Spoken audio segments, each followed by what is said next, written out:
Hola, hola, hola, cage fighting connoisseurs. This is KidNativeBloodyElbow.com, joined once again by Zane Simon. We're here to discuss the UFC Stockholm card tonight that was on Fox, UFC Fox 14, Alexander Gustafsson versus Anthony Rumble Johnson. First off, give us a like, because a lot of haters are going to come up here and give us a thumbs down, because I think this is actually the fight, not the post-fight show. There are only 5 rounds in MMA, not 6. Anyway, Zane Simon, Anthony Rumble Johnson utterly demolished Alexander Gustafsson, despite Gustafsson taking my tip, which I think he watched the Care Don't Care preview when I told him go for the eye poke. That's Johnson's weakness, and he did it, and it backfired. Johnson came out I'm pissed. actually kind of shocked that you would tell him like that would have been your hot tip. I mean, did you see the Anthony Johnson DJ Lindemann fight where Uh, Lindemann poked him and the immediate response was getting blasted harder than any human has a right to be punched? Like I that's I what we do. saw once again right here.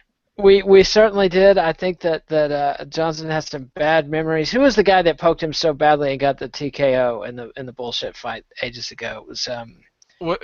a Let's complete see. non-entity. Kevin Burns. Kevin Burns, yeah. So I think that ever since then, Johnson's been a little bit leery of the eye poke. But again, that's why I shouldn't be giving fight advice. That is why I'm not a professional fighter. But pretty impressive from Rumble, I got to say. He was aggressive early. Only had to catch Gustafsson once. Once he caught him, just plowed into him. It was all over.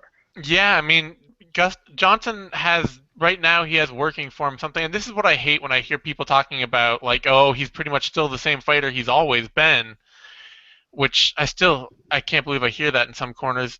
But classically, he was a powerful striker.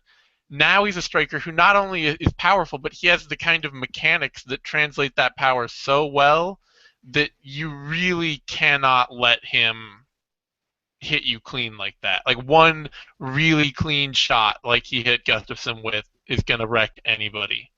Absolutely, and I agree with you that this is not the same fighter. I think that Hooft, the coach of the Black Zillions, the striking coach of the Black Zillions, has done wonders with Johnson's game. This is a guy who always had the raw materials, athletic talent, and now he's got a coach that's molding him into a really highly skilled striker. He already had pretty good wrestling.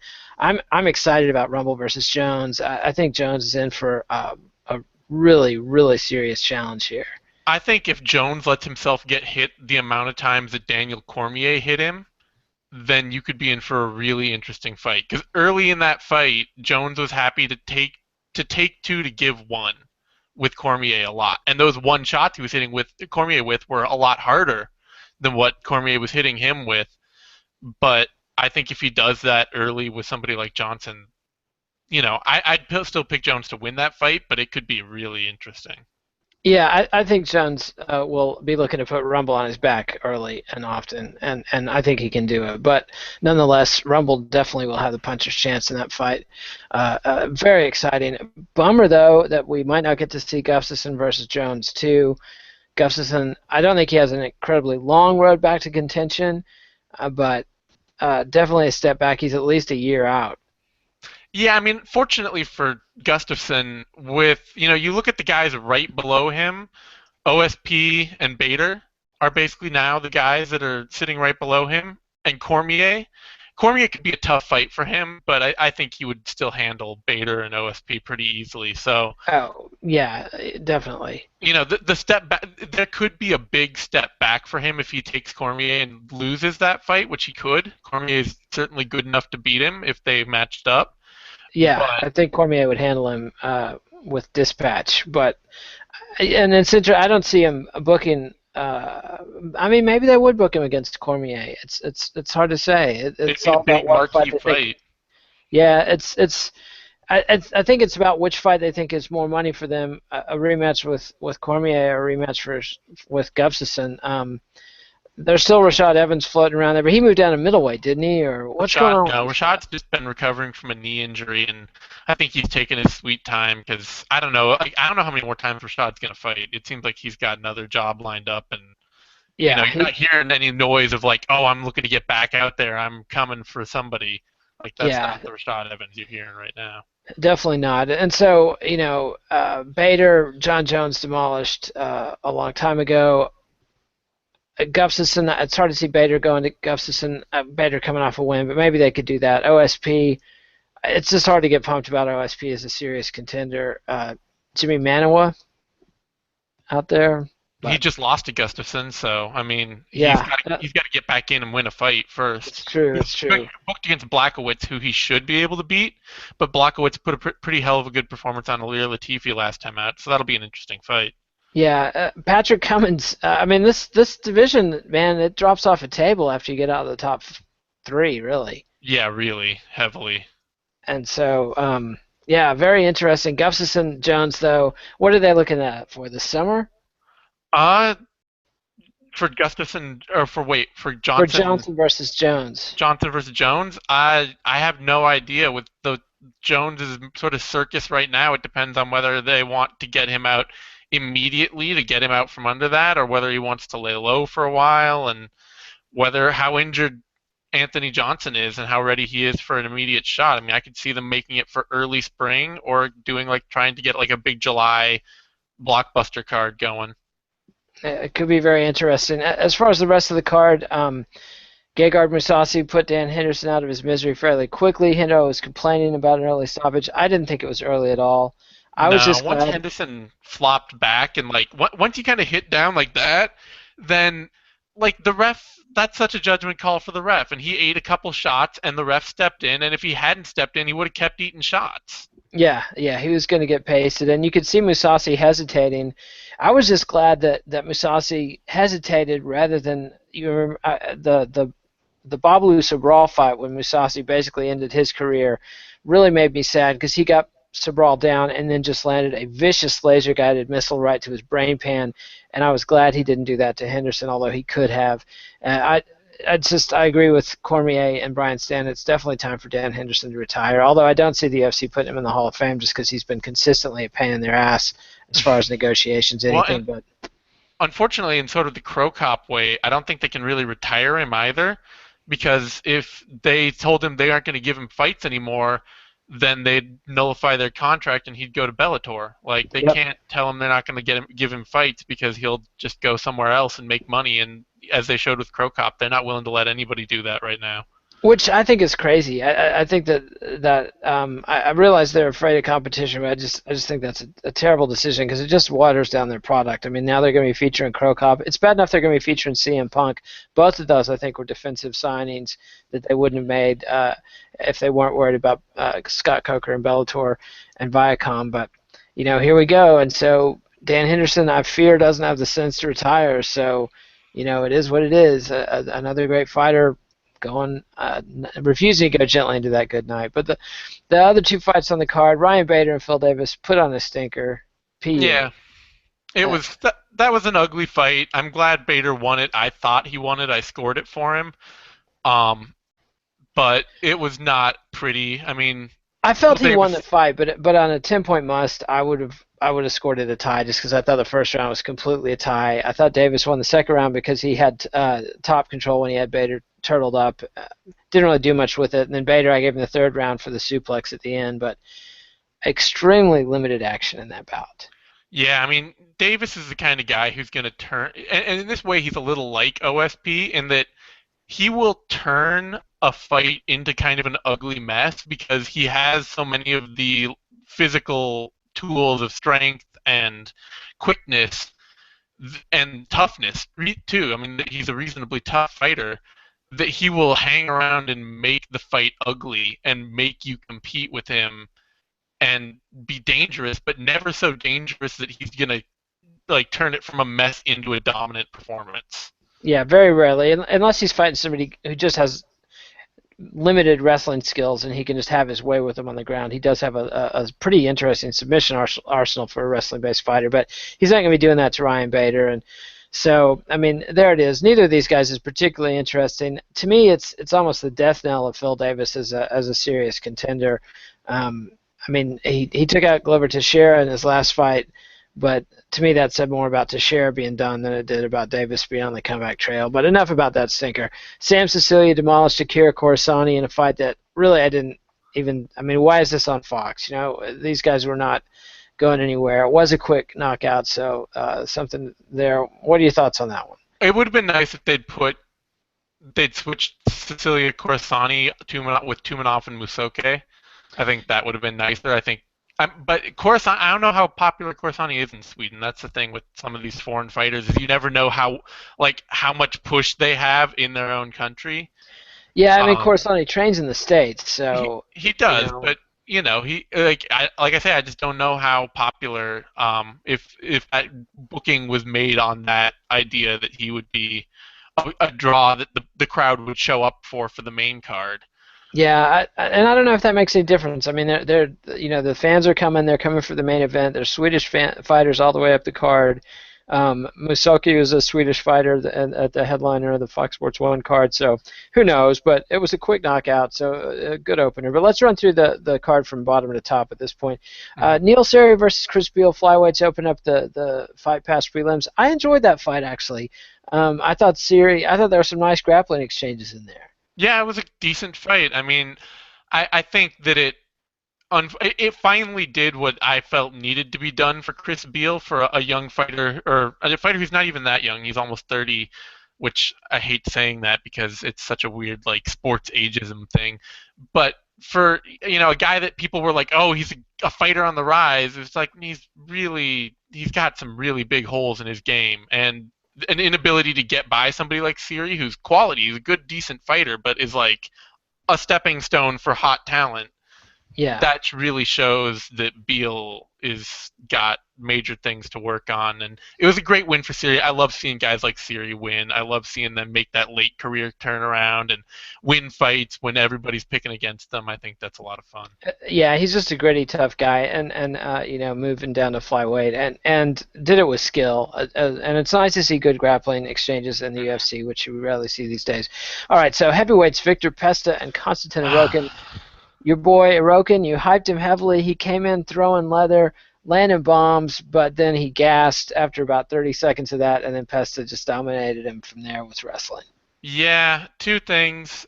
First, I've never seen him gassed that badly, even when I've seen him in other big fights long fights on the regional. Like he faced Brett Rogers for 15 minutes, and in his first bout, he faced a pretty good young fighter, Denis Goltsov, which went into the third, and he ended up getting knocked out.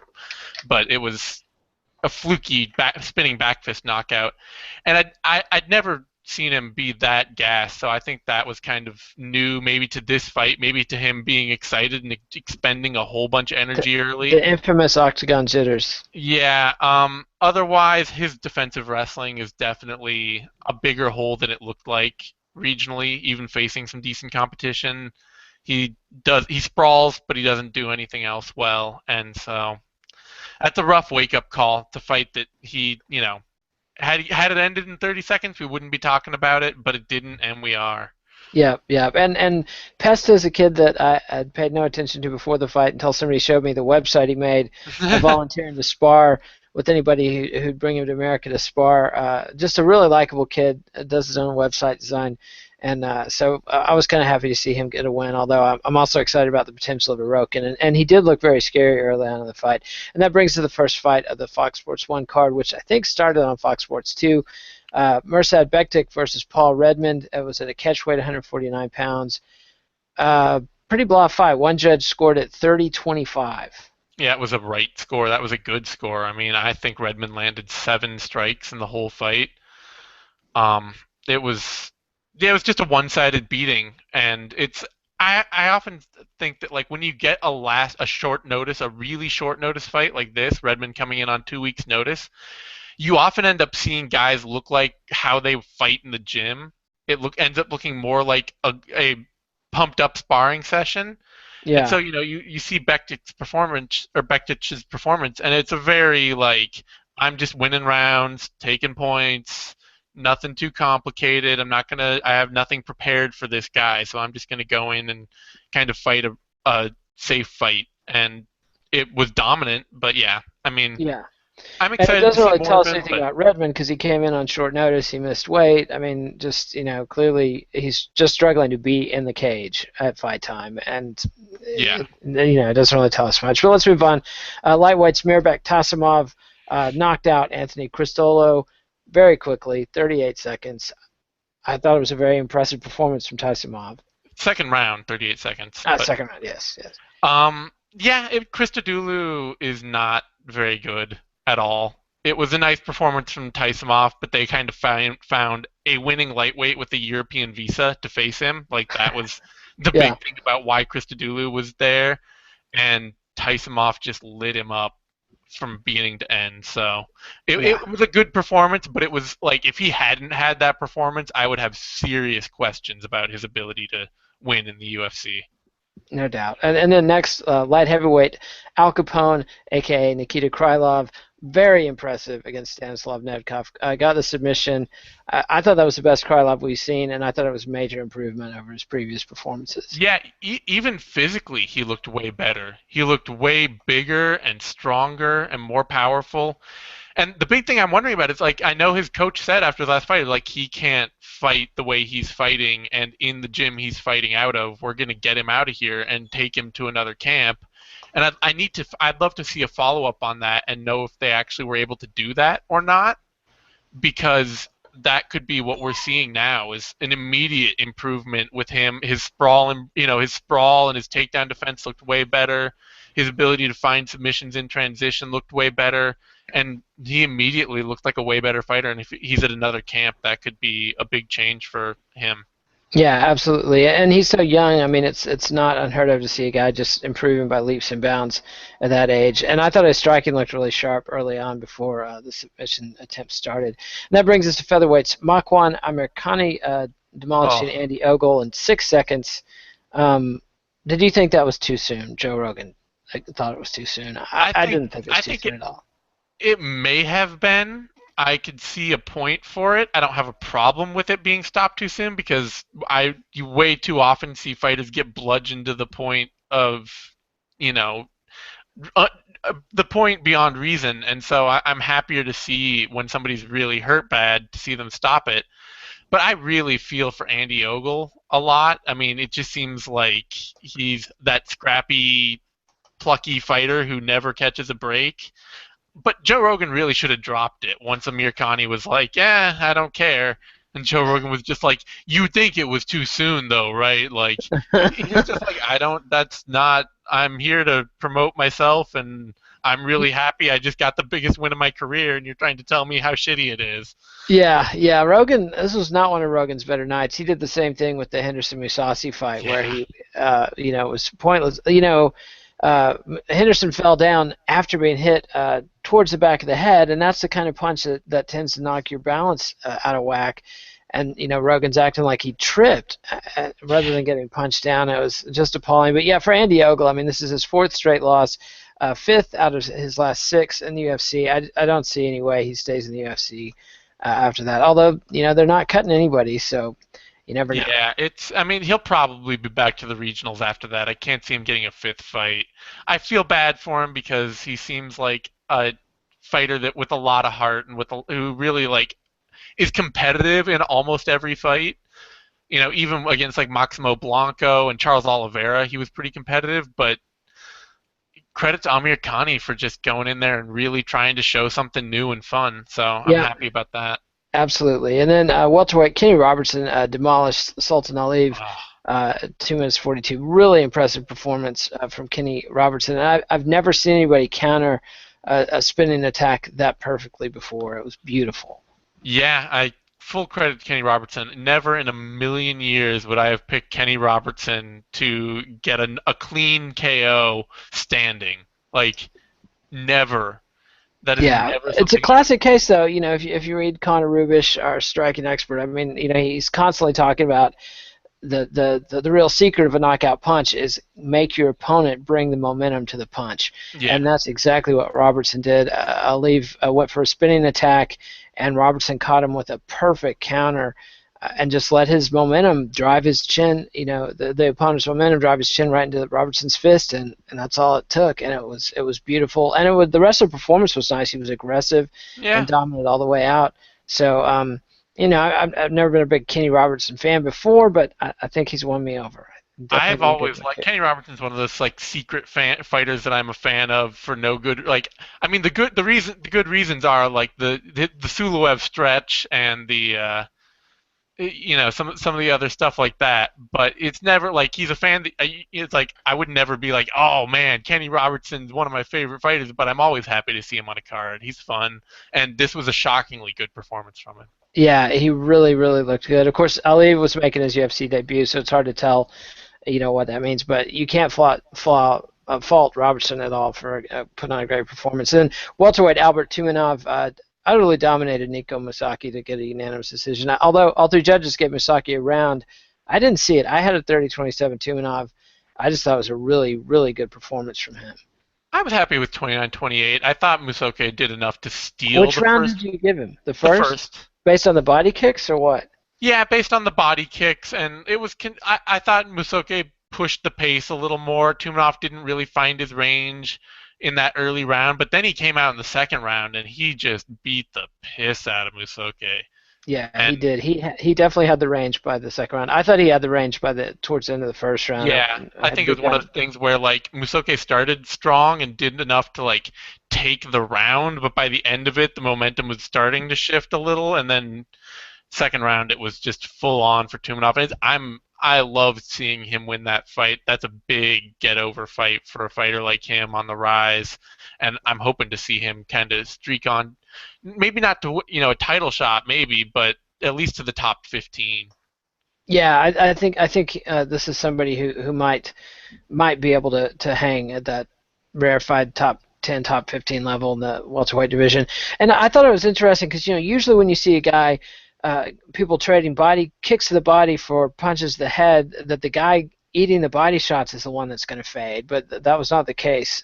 Tumanov ate the body shots, kept working the head, and he just got stronger as the fight went on. So a good performance from him. But let's get back to Rumble versus Gustafsson. I mean, oh my God, Anthony Rumble Johnson is for real. That's all I have to say about that. People were dismissing the Little Nog win, but I felt like the Little Nog win, it wasn't so much. It was the way he beat Little Nog and the way he was throwing his punches. He just looked like a killing machine, and he did it again against Gustafsson. I don't think anybody can deny that Alexander Gustafsson is one of the absolute best fighters in the world, and Johnson just absolutely crushed him. Yeah, no, I don't think, I don't even think that Gustafsson was like feeling bad coming into this fight. I'm not hearing any reports that he wasn't 100%. And he looked crushed. I mean, I think he looked like I put everything into this fight and lost cleanly. I mean, he can't even claim he got fouled. He was the one that did the fouling. I mean, Yep.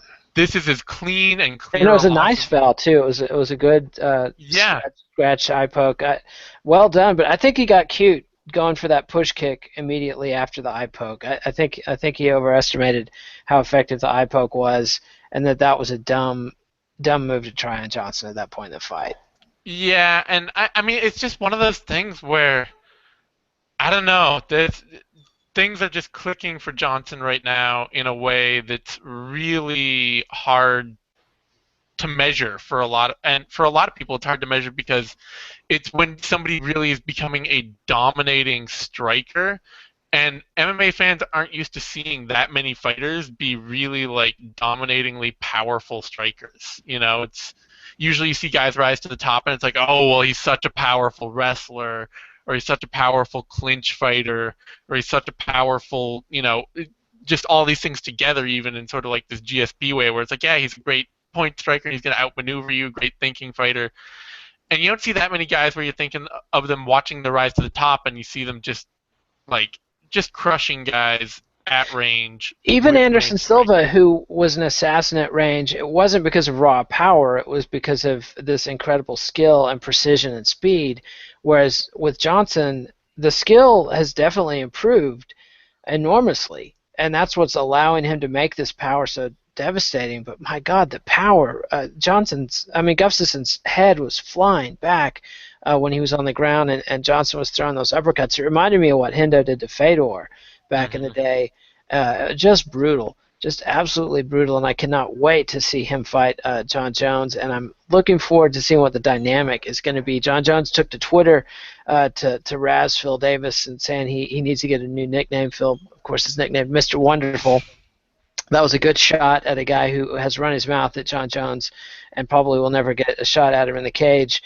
But if you're thinking about Mr. Wonderful tonight, John Jones, man, you're missing the story because I don't see John Jones dicking around with Rumble Johnson that way. This is a guy he's got to respect. I think even more than Cormier or Gustafsson, and this has got to be a very scary night for John Jones. Yeah, it's gonna be interesting in that same way. Like, I mean, it reminds me a little bit of like when Jones fought Machida, and Machida was like the first guy to almost win a round off of him.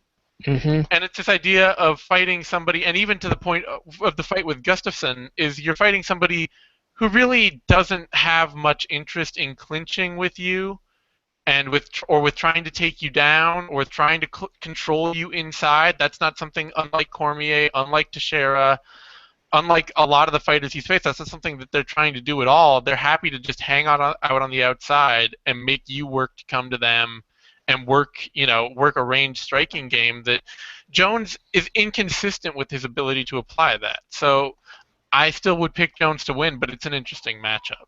Yeah, it's very much an interesting matchup. I would definitely pick Jones to win as well, just because of the well-roundedness, also because of his ferocity, Hmm. his height and reach. But we've never seen anybody until now where I feel like Johnson actually is more physically intimidating than John Jones. Even Cormier, as skilled and dangerous as he was, I didn't really feel. He was just so much smaller than Jones. I never really felt like there was any intimidation factor. But with Rumble, I really feel like he's going to have the intimidation factor against Jones. It's going to be an unusual position for Jones to be in. Yeah, it'll be one of those fights where I think the first punch that lands will be a really interesting one. Like the first really hard shot that Johnson lands on Jones, is that going to be like a real wake up shot? Yeah, and I think it's gonna. I think it's all gonna come down to really who hurts who first, and that's the thing about John Jones.